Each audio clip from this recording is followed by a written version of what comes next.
And welcome back to Subculture on CentralCoastRadio.com. Well, of course, you would have heard over the past few months we've been playing some tracks from Little Hurt, and you have fallen in love with those singles. And right now, the album Lovely Hours by Little Hurt is out. So we figured, you know what? Let's get him on the phone today to talk a little bit about this amazing album.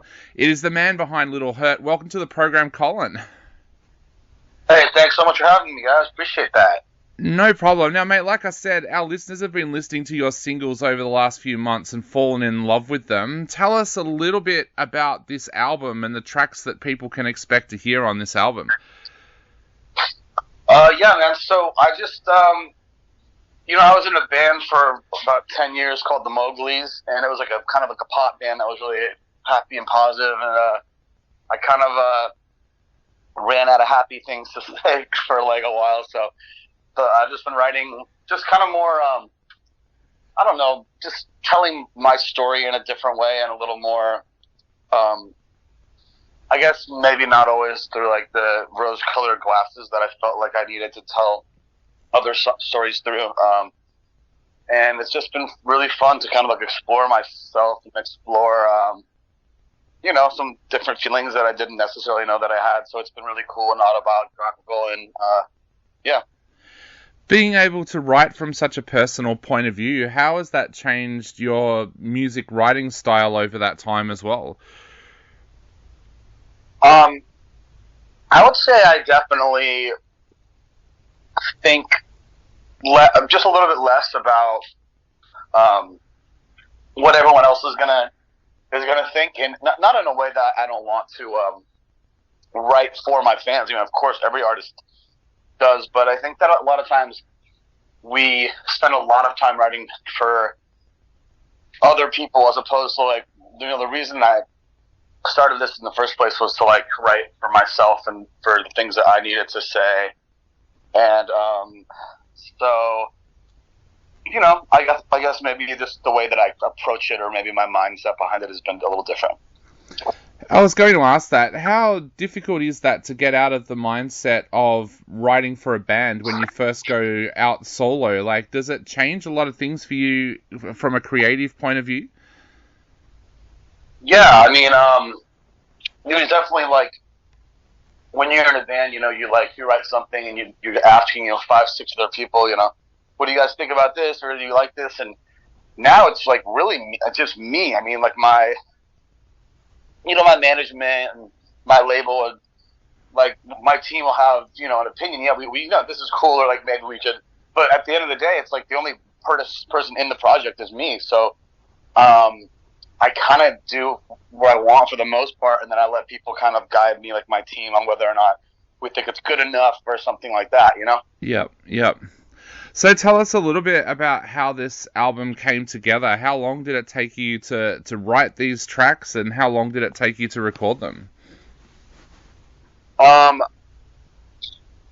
a good question. I'm so bad with like time. I think it probably took me like, some of these songs I've had for 4 years, 3 years. Like, there's definitely songs that I just have been sitting on waiting for the right record to put them on. But so I guess some of these songs, like I said, yeah, 3, 4, maybe even 5 years. But some of them I just wrote a month and a half ago. So it's like, kind of a complicated question, because they kind of span all over the last 4 years. Yeah. Writing from such a personal point of view, we've had some of our listeners actually contact us over that time when we've been playing your tracks and saying they really relate to a certain track, or a certain track got them through a hard time. Have you had a lot of that happen with yourself as well? Have you had people come up to you and say, I listened to the lyrics of that track and I've been through that, or I'm going through that? Yeah, constantly. I have, daily. Yeah, on a daily basis. I have people hitting me up on Instagram or whatever, like Twitter, saying like, this music saved my life, or just like, you know, this is so important, like your music's so important to me because I feel like I'm not alone in one aspect or another. And like, I mean, shit, I mean, that's, what's a better feeling? I mean, there's no better reason to be doing this than that. I mean, it's like, I mean, that keeps you going. That, like, literally, like, wow, I mean, I really helped this kid out today. Or like, wow, this person was going through this, and for whatever reason, my song, you know, struck home and struck their hearts in a way that they may be able to get through with this thing now. And that's like insanely, you know, it just really pushes you to continue to have that feeling, that connection. Yep. Now, I understand that you're right in the middle at the moment of doing a video for Do Better Than You. Tell us a little bit about that. Is that going to be the next single? And if so, what can fans expect to hear on that track?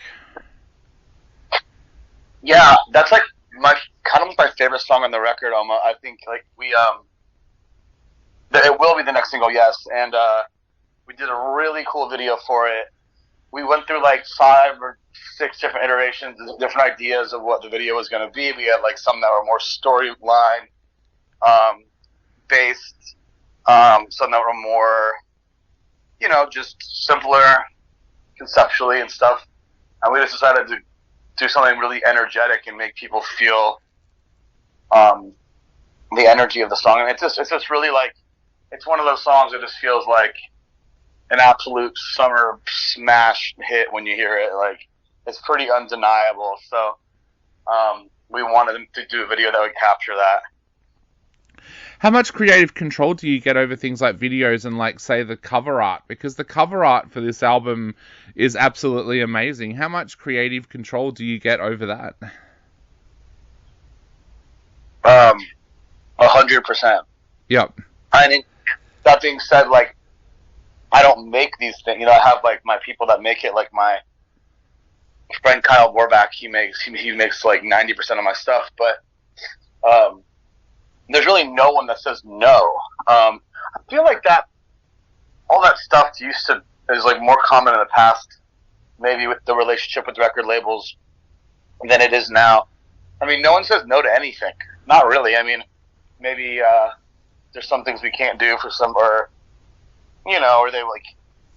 But I usually like have an idea and I'll bring it to someone who can help make it happen. And you know, as long as it's not like, here's this horrible idea that's going to get us all canceled, then I think that we're usually pretty good, you know? Yeah. So where did the idea for the cover art come from? Because like I said, I love it. Yeah. I mean, I think the song Lovely Hours, which I guess you'll hear when the record comes out, is, it's like, the song is about, like, you know, more or less these amazing moments that happened in otherwise pretty horrible relationship. So I think that's a pretty clear metaphor with like this really happy looking family with the nuclear blast going off behind them on the beach. Like, that's sort of like how I kind of felt in this relationship. Yeah. You know, to some extent, to a lesser extent than it was, you know.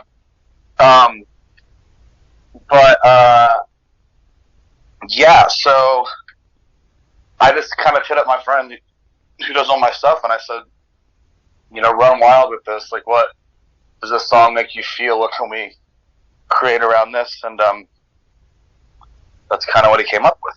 Yeah.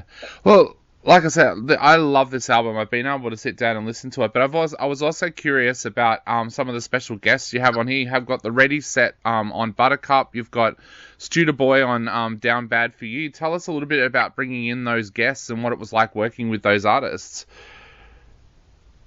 Yeah, so the Ready Set, a lot of people know him. He is an amazing, you know, he was in a band obviously called the Ready Set he still is, but he, you know, has been around forever and has a huge fan base and following of his own. And then my friend Studer Boy is a writer who was in a band called 7715. But we worked together on a lot of stuff. So he wrote that song with me, and his voice sounded so good on it in the pre-chorus in the studio that I just decided to go ahead and leave him on it. So now with the album coming out on May 12th, what are your plans after that? Are you going to look to do some shows, or might we see you one day in Australia? What's the plans? Um, yeah, probably. I don't have anything planned at the moment, but I would love. I've never been to Australia, so that would be a place I would love to come.